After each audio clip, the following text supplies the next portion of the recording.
Indian സ്വാതന്ത്ര്യദിന സന്ദേശമായി ട്രംപിന്റെ തീരുവ ഭീഷണിയെ പൂർണ്ണമായും തള്ളിക്കൊണ്ടാണ് പ്രധാനമന്ത്രി നരേന്ദ്രമോദി തന്റെ സ്വാതന്ത്ര്യദിന സന്ദേശം രാജ്യത്തിന് കൈമാറിയിരിക്കുന്നത്. ട്രംപിനെ പൂർണ്ണമായും തള്ളുക മാത്രമല്ല, ഇന്ത്യ എന്താണെന്ന് വ്യക്തമാക്കുക കൂടി അദ്ദേഹം ചെയ്തിട്ടുണ്ട്. 2047ഓടെ ഇന്ത്യ ഏത് വിധത്തിൽ സാമ്പത്തിക ശക്തിയായി ലോകത്തിനു മുന്നിൽ വളരുമെന്ന് വളരെ വളരെ വ്യക്തമായി ഇന്ത്യൻ പ്രധാനമന്ത്രി നരേന്ദ്രമോദി സ്വാതന്ത്ര്യദിന സന്ദേശത്തിൽ പറഞ്ഞിരിക്കുന്നു. ജയസൂര്യൻ സാർ, ട്രംപിനെതിരായി മാത്രമല്ല, ലോകത്തിനൊട്ടാകെ മോദി പുതിയൊരു സന്ദേശം കൂടി നൽകുകയല്ലേ ഇന്ത്യയുടെ വളർച്ചയെക്കുറിച്ച്? തീർച്ചയായിട്ടും ഈ സ്വാതന്ത്ര്യദിന സന്ദേശത്തിൽ ആദരണീയനായ പ്രധാനമന്ത്രി നരേന്ദ്രമോദിജി ലോകത്തിന് വലിയ ഒരു മെസ്സേജാണ് കൊടുത്തത്. അതായത് രണ്ടാം ലോകമഹായുദ്ധത്തിന് ശേഷം ഇന്ന് വരെ കഴിഞ്ഞ ഒരു നൂറ്റാണ്ട് കാലമായി അമേരിക്ക ലോകത്തിന്റെ ഏക ഛത്രാധിപതിയായി വാഴുകയാണ്. ലോക പോലീസ് എന്നോ അല്ലെങ്കിൽ ക്യാപ്റ്റൻ എന്നോ പല പേരുകളിൽ അറിയപ്പെടുന്നുണ്ട്. പക്ഷേ അമേരിക്കയുടെ യുഗം അവസാനിക്കുകയാണ്. ആ ശബ്ദമാണ് മോദിയുടെ വാക്കുകളിൽ മുഴങ്ങിയത്. ഒരു കാര്യം വളരെ വ്യക്തമാണ്, അമേരിക്ക നിലയില്ലാത്തതുപോലെ കടക്കെണിയിൽ ആണ്ടുപോയ ഒരു രാജ്യമാണ്. സാമ്പത്തിക ശക്തിയാണ്, ലോകത്തെ നമ്പർ 1 ആണ് എന്നൊക്കെ പറയുമ്പോൾ തന്നെ കടക്കെണിയിൽ പെട്ടുപോയ ഒരു രാജ്യം, അവിടെ നിന്ന് കരകയറാൻ കൈകാലിട്ടടിക്കുന്ന ഒരു രാജ്യം, ഇതാരും പറയുന്നില്ല. മോദിജിയുടെ വാക്കുകളിൽ അക്കാര്യം അദ്ദേഹം സൂചിപ്പിക്കുന്നില്ല എങ്കിൽ പോലും മറ്റൊരു കാര്യത്തിലൂടെ അത് വ്യക്തമാണ്. അതായത് ഭാരതം ഈ പറഞ്ഞ അമേരിക്കയുടെ വെല്ലുവിളിയെ നേരിടാൻ ശക്തമാണ്. മറ്റെല്ലാ രാജ്യങ്ങളും കോംപ്രമൈസ് ചെയ്യുമ്പോൾ മോദിജിയുടെ വാക്കുകളിൽ കോംപ്രമൈസിന്റെ ലാഞ്ചന പോലുമില്ല. കീഴടങ്ങാൻ ഉദ്ദേശിക്കുന്നില്ല, കോംപ്രമൈസ് ചെയ്യാൻ ഉദ്ദേശിക്കുന്നില്ല. സ്വന്തം രാജ്യത്തിന്റെ കരുത്ത് ഉയർത്തിപ്പിടിച്ചുകൊണ്ട് 2047 എന്ന് പറയുന്ന സ്വാതന്ത്ര്യത്തിന്റെ നൂറ്റാണ്ട് പൂർത്തിയാകുന്ന സമയത്ത് ഇന്ന് അമേരിക്ക ഇരിക്കുന്ന സ്ഥാനത്ത് ഭാരതം ഉണ്ടാകും എന്നുള്ളത് അദ്ദേഹത്തിന്റെ വാക്കുകളിൽ നിന്ന് വ്യക്തമാണ്. അതായത് അദ്ദേഹം മുന്നോട്ട് വെക്കുന്ന കാര്യം സ്വദേശിയാണ്. ഈ രാജ്യം ഉൽപാദന മേഖലയില്, വ്യവസായ മേഖലയില്, സകല മേഖലയിലും വളർച്ച പ്രാപിച്ചേ പറ്റൂ. നമുക്കതിനുള്ള വിഭവങ്ങളുണ്ട്. ഏറ്റവും വലുത് മനുഷ്യ വിഭവം തന്നെയാണ്. അമേരിക്ക എന്ന വലിയ രാജ്യം എന്ന് നമ്മൾ ചിന്തിക്കുമ്പോൾ സത്യത്തിൽ അമേരിക്കയുടെ വലിപ്പത്തെ നമ്മൾ തെറ്റിദ്ധരിക്കുകയാണ്. ഇന്ത്യയിലെ 28 സംസ്ഥാനങ്ങളിൽ ഒരു സംസ്ഥാനമായ ഉത്തർപ്രദേശിന്റെയും മറ്റൊരു സംസ്ഥാനമായ ബീഹാറിന്റെയും ജനസംഖ്യ ഒന്നിച്ചു കൂട്ടിയാൽ അത്രമാത്രം ജനസംഖ്യ അമേരിക്ക എന്ന് പറയുന്ന ഈ രാജ്യത്തുള്ളൂ. അതായത് ഇന്ത്യയിലെ 2 സംസ്ഥാനങ്ങളുടെ ജനസംഖ്യയാണ് അമേരിക്കയുടെ ആകെ ജനസംഖ്യ. പക്ഷേ അമേരിക്കൻ ഡോളറിന്റെ ആധിപത്യം ഒന്നുകൊണ്ട് മാത്രം അവർക്ക് ആഗോളതലത്തിൽ നടക്കുന്ന എല്ലാ ബിസിനസ്സുകളിൽ നിന്നും ലാഭം നേടാൻ കഴിയുന്നുണ്ട്. ഇതാണ് കഴിഞ്ഞ ഒരു നൂറ്റാണ്ട് കാലമായി അമേരിക്കയെ ഒന്നാമത്തെ സാമ്പത്തിക ശക്തിയാക്കി നിലനിർത്തുന്ന കാര്യം. കേവലം 30 കോടി വരുന്ന അമേരിക്കൻ ജനസംഖ്യ എത്രമാത്രം പർച്ചേസ് ചെയ്താലും ലോകത്തെ മുഴുവൻ രാജ്യങ്ങളിലും ഉൽപ്പാദിപ്പിക്കുന്ന ഉൽപ്പന്നങ്ങൾ വാങ്ങിച്ചു തീർക്കാൻ കഴിയില്ല. എന്ന് മാത്രമല്ല, ഇന്നത്തെ ഈ തീരുവ സംബന്ധിച്ചുള്ള യുദ്ധത്തിൽ അമേരിക്കയ്ക്ക് ലാഭം മാത്രമല്ല, നഷ്ടവും ഉണ്ടാകും. ഇത് അമേരിക്കയിലെ തന്നെ ഭരണാധികാരികളും സാമ്പത്തിക വിദഗ്ധന്മാരും പ്രെഡിക്റ്റ് ചെയ്തിട്ടുമുണ്ട്. ഒരു ഉദാഹരണം പറഞ്ഞാൽ, ഏറ്റവും കൂടുതൽ മരുന്ന് അമേരിക്കയിലേക്ക് കയറ്റുമതി ചെയ്യുന്ന രാജ്യമാണ് ഇന്ത്യ. ഫാർമസ്യൂട്ടിക്കൽ കമ്പനികൾ ആ കാര്യത്തിൽ വളരെ സമ്പന്നരുമാണ്. എന്നാൽ ഇറക്കുമതി തീരുവ, അമേരിക്കയിലേക്കുള്ള ഇറക്കുമതി തീരുവ 50%, 25% അല്ലെ 100% എന്നൊക്കെ പറഞ്ഞ് വിലക്ക് ഏർപ്പെടുത്തുമ്പോൾ അമേരിക്കയിലെ രോഗികൾ വൻ വില കൊടുത്ത് ഇന്ത്യൻ മരുന്ന് വാങ്ങേണ്ടി വരും എന്നുള്ളതും വളരെ പ്രധാനപ്പെട്ട ഒരു കാര്യം. അപ്പൊ ഇത്തരം കാര്യങ്ങൾ അമേരിക്കയ്ക്ക് തിരിച്ചടി കൊടുക്കുക തന്നെ ചെയ്യും. അപ്പോൾ ഇതൊക്കെ മുന്നിൽ കണ്ടുകൊണ്ട് ഇന്ത്യ പറയുകയാണ്, ഞങ്ങൾ സ്വദേശിയാവാൻ പോകുന്നു. ഉൽപാദന രംഗത്ത്, അതുപോലെ തന്നെ വിപണന രംഗത്ത്, മനുഷ്യ വിഭവശേഷി ഉപയോഗിക്കുന്ന രംഗത്ത്, ശാസ്ത്ര സാങ്കേതിക രംഗത്ത്, ഇലക്ട്രോണിക്സ് മേഖലയിൽ, ഡിജിറ്റൽ ട്രാൻസാക്ഷൻ, മണി ട്രാൻസ്ഫർ എന്ന കാര്യത്തിൽ എന്ന് തുടങ്ങി സകല മേഖലകളിലും മറ്റൊരു രാജ്യത്തെ കണ്ടമാനമങ്ങ് ആശ്രയിക്കുന്ന ഒരവസ്ഥയിൽ നിന്ന് രക്ഷപ്പെടാൻ തീരുമാനിച്ചിരിക്കുന്നു. ഇന്ന് ഭാരതത്തിന് അത് കഴിയും. ഇത് മോദിജി പറയുമ്പോൾ നമ്മൾ ഓർത്തിരിക്കേണ്ട ഒരു കാര്യമുണ്ട്. ലോകത്ത് ഏറ്റവും കൂടുതൽ ഇംഗ്ലീഷ് സംസാരിക്കുന്ന ആൾക്കാരും ഭാരതീയരാണ്. ലോകത്ത് ഏറ്റവും കൂടുതൽ കമ്പ്യൂട്ടർ കൈകാര്യം ചെയ്യുന്നവരും ഭാരതീയരാണ്. ലോകത്ത് ഏറ്റവും കൂടുതൽ എഞ്ചിനീയർമാർ, skilled labours, professionals, doctors, chartered accountants, ഇങ്ങനെ സകല മേഖലകളിലും ജനസംഖ്യാപരമായി നോക്കിയാൽ ഭാരതീയരാണ് മുന്നിൽ നിൽക്കുന്നത്. അങ്ങനെയുള്ള ഒരു രാജ്യത്തിന് സ്വന്തം കാലിൽ നിൽക്കാൻ വലിയ ബുദ്ധിമുട്ടൊന്നുമില്ല.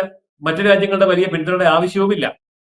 അപ്പോൾ ഈ തരത്തിലുള്ള ഒരു വലിയ ചേഞ്ച് ഇന്ന് നയാ ഭാരത്, പുതിയ ഭാരതം എന്ന് പറഞ്ഞ തൊപ്പി ധരിച്ചുകൊണ്ടാണ്, ആ ഒരു മുദ്രാവാക്യം മുഴക്കിക്കൊണ്ടാണ് ഗവൺമെന്റിന്റെ മന്ത്രിമാർ പോലും ഇന്നത്തെ ചടങ്ങിൽ പങ്കെടുത്തത്. അപ്പോൾ ഒരു കാര്യം നിശ്ചയിച്ചുറപ്പിച്ചിട്ടുണ്ട് എന്നുള്ളത് വ്യക്തമാണ്. അപ്പോൾ അമേരിക്കയ്ക്ക് അദ്ദേഹം കൊടുത്ത പരോക്ഷമായ ഒരു മുന്നറിയിപ്പ് തന്നെയാണ്, ഇന്ത്യ സ്വന്തം കാലിൽ നിൽക്കാൻ പോകുന്നു. ഇതോടൊപ്പം നമ്മൾ മനസ്സിലാക്കേണ്ട മറ്റൊരു കാര്യമുണ്ട്. ഇന്ത്യ പുതിയ കൂട്ടുകെട്ടുകൾ ഉണ്ടാക്കുന്നുണ്ട്. ഇപ്പോൾ ബ്രിക്സ് രാജ്യങ്ങളുടെ കാര്യമൊക്കെ നമുക്കറിയാമല്ലോ. അപ്പോൾ ആ പുതിയ കൂട്ടുകെട്ടുകളിലൂടെ ഭാരതം അമേരിക്കയെ മറികടക്കാൻ കഴിയുന്ന തരത്തിൽ ഒരു സാമ്പത്തിക മേഖല വികസിപ്പിക്കുകയാണ്. അതിന്റെ ആ മേഖല അങ്ങനെ വികസിപ്പിച്ചാൽ വിജയിക്കുമോ എന്ന ആശങ്കയുള്ളവർക്കുള്ള ഒന്നാം തരം മറുപടിയാണ് റഷ്യ ഇന്ത്യ ഊർജ പെട്രോളിയം കരാർ. നമുക്കറിയാമല്ലോ, ഇന്ത്യൻ രൂപയിലാണ് വാങ്ങിക്കുന്നത്, അമേരിക്കൻ ഡോളറൊന്നും വേണ്ട. നമുക്കറിയാമല്ലോ, അന്താരാഷ്ട്ര തലത്ത് അമേരിക്കയോ ഒപ്പെക്കോ രാജ്യങ്ങളോ നിശ്ചയിച്ച വിലയല്ല, ഇന്ത്യയും റഷ്യയും തമ്മിൽ തീരുമാനിച്ച വിലയിലാണ് നമ്മൾ വാങ്ങുന്നത്. എന്ന് പറഞ്ഞാൽ അന്താരാഷ്ട്ര രംഗത്ത് നിയമങ്ങൾ അടിച്ചേൽപ്പിച്ചുകൊണ്ട്, കരാറുകൾ ഉണ്ടാക്കിക്കൊണ്ട്, അധിക തീരുവ അടിച്ചേൽപ്പിച്ചുകൊണ്ട് ഏകാധിപത്യം നടത്താൻ ഒരുങ്ങുകയാണ് അമേരിക്കയെങ്കിൽ അതിനെ അതേ നാണയത്തിൽ തിരിച്ചടിക്കാൻ അറിയുന്ന രാജ്യമായി ഇന്ത്യ മാറിയിരിക്കുന്നു. അപ്പോൾ അമേരിക്കയുടെ പരസ്യമായ വിലക്കിനെ ലംഘിച്ചുകൊണ്ട് റഷ്യയിൽ നിന്ന് നമ്മൾ എണ്ണ വാങ്ങുന്നുണ്ട് എങ്കിൽ നമുക്ക് ലോകത്തെ ഏത് രാജ്യത്ത് നിന്നും ഇത് പറ്റും. അത് എണ്ണ എന്നുള്ളതല്ല, എന്ത് സാധനങ്ങളുടെ കയറ്റുമതിയിലും ഇറക്കുമതിയിലും സ്വന്തം രൂപയായ ഇന്ത്യൻ രൂപ ഉപയോഗിച്ചുകൊണ്ട് അമേരിക്കൻ കറൻസിയെ, അമേരിക്കൻ ഡോളറിനെ അങ്ങ് മാറ്റി നിർത്താൻ മാത്രം കരുത്ത് ഇന്ന് ഇന്ത്യക്കുണ്ട്. ഇതിന് രണ്ട് തലങ്ങളുണ്ട്. ഒന്ന് ആന്തരികമായ രാഷ്ട്രീയ ഇച്ഛാശക്തിയാണ് എങ്കിൽ രണ്ടാമത്തേത് ലോകരാജ്യങ്ങളുമായിട്ടുള്ള സുദൃഢമായ ബന്ധമാണ്. അമേരിക്കയുടെ ഈ തെമ്മാടി ഭരണത്തിൽ പൊറുതിമുട്ടിയ രാജ്യങ്ങളുണ്ട്, അവരുടെ ഏകാധിപത്യത്തിനോട് വിയോജിപ്പുള്ള രാജ്യങ്ങളുണ്ട്. പക്ഷെ അവർക്കൊക്കെ നേരെ നിന്ന് സംസാരിക്കാനുള്ള ധൈര്യമുള്ള ഒരു നേതാവില്ല, അങ്ങനെ ഒരു രാജ്യവുമില്ല. ആ ചുമതലയാണ് ഭാരതവും നരേന്ദ്രമോദിയും ഇന്ന് ഏറ്റെടുക്കുന്നത്. അതായത് അമേരിക്കയുടെ തീരുവ യുദ്ധം കൊണ്ടും രാഷ്ട്രീയ സാമ്പത്തിക നിലപാട് കൊണ്ടും സാമ്പത്തിക രംഗത്തും രാഷ്ട്രീയ രംഗത്തും ആടി ഉലയുന്ന രാജ്യങ്ങളെ ചേർത്ത് പിടിക്കുകയാണ് ഭാരതം. ആ ഭാരതത്തിന്റെ പക്ഷത്തേക്ക് ഇന്ന് ബ്രിക്സ് രാജ്യങ്ങൾ വന്നു കഴിഞ്ഞിട്ടുണ്ട്. ചൈന ഈ പറയുന്ന യുദ്ധത്തിൽ അമേരിക്കയേക്കാൾ കൂടുതൽ ഇനി ബന്ധപ്പെടാൻ പോകുന്നത് ഭാരതവുമായിട്ടായി. ശരിയാണ്, ചൈനയും ഭാരതവും തമ്മിൽ ഉൽപാദക മേഖലകളിൽ വളരെ വലിയ അന്തരങ്ങളുണ്ട്, വ്യത്യസ്ത അഭിപ്രായങ്ങളുണ്ട്. ഒരുപക്ഷെ ശത്രുത എന്ന് വേണമെങ്കിൽ വിശേഷിപ്പിക്കാവുന്ന തരത്തിലുള്ള ബന്ധങ്ങളുടെ അവസ്ഥയുണ്ട്. പക്ഷേ അതിനേക്കാളൊക്കെ വലുതാണ് അമേരിക്കയുടെ ആക്രമണം. അതുകൊണ്ട് അമേരിക്കൻ ആക്രമണത്തെ ചെറുത്തു തോൽപ്പിക്കാൻ ഇന്ത്യ, ചൈന, റഷ്യ ഒരു സഖ്യമുണ്ടായിരുന്നിരിക്കട്ടെ, ആ സഖ്യത്തിൽ ജപ്പാനും കൂടി ചേർന്നിരിക്കട്ടെ, ഏഷ്യ ലോകത്തെ ഭരിക്കും. അമേരിക്കയുടെ ഇന്നത്തെ അവസ്ഥ മാറും. ഇവിടെ പല തകർന്ന യൂറോപ്യൻ രാജ്യങ്ങളും ഈ സഖ്യത്തിലേക്ക് വന്നാൽ ഇന്ത്യ നേതൃത്വം നൽകുന്ന ഒരു ലോകക്രമത്തിന് അധികം താമസമൊന്നുമില്ല. ആ ആത്മവിശ്വാസമാണ് ഇന്ന് പ്രധാനമന്ത്രി ചെങ്കോട്ടയിൽ പ്രദർശിപ്പിച്ചത്. ഓർക്കണം, അദ്ദേഹത്തിന് ഈ ആത്മവിശ്വാസം കൊടുക്കുന്നത് ആരാണ് എന്ന്. ഇവിടെ ചർച്ച ചെയ്യപ്പെട്ട ഒരു വിഷയം കൂടി ഞാൻ പറയാം. ഇന്ത്യയുടെ ചരിത്രത്തിൽ ആദ്യമായിട്ട് ഒരു പ്രധാനമന്ത്രി സ്വാതന്ത്ര്യ ദിന സന്ദേശത്തിനിടയിൽ RSSനെ അഭിമാനകരമായിട്ട് അവതരിപ്പിച്ചു. അദ്ദേഹം പറഞ്ഞു, ലോകത്തെ ഏറ്റവും വലിയ NGO ആണ് RSS. ഓർക്കണം, അദ്ദേഹം ആരാണ്?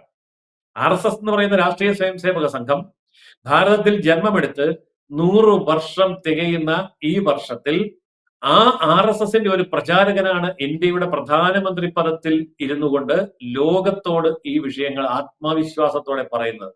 എന്ന് പറഞ്ഞാൽ ഇവിടെ നരേന്ദ്രമോദിക്ക് പിന്നിൽ ഒരു വലിയ അടിത്തറയുണ്ട്, ഒരു വലിയ ശക്തിയുണ്ട്. അതാണ് RSS. അത് അദ്ദേഹം മറയില്ലാതെ തുറന്നു പറഞ്ഞ സ്വാതന്ത്ര്യദിന സന്ദേശമാണ് ഇന്ന് ലഭിച്ചത്. ഇത് ഒരു വലിയ പ്രഖ്യാപനം തന്നെയാണ്.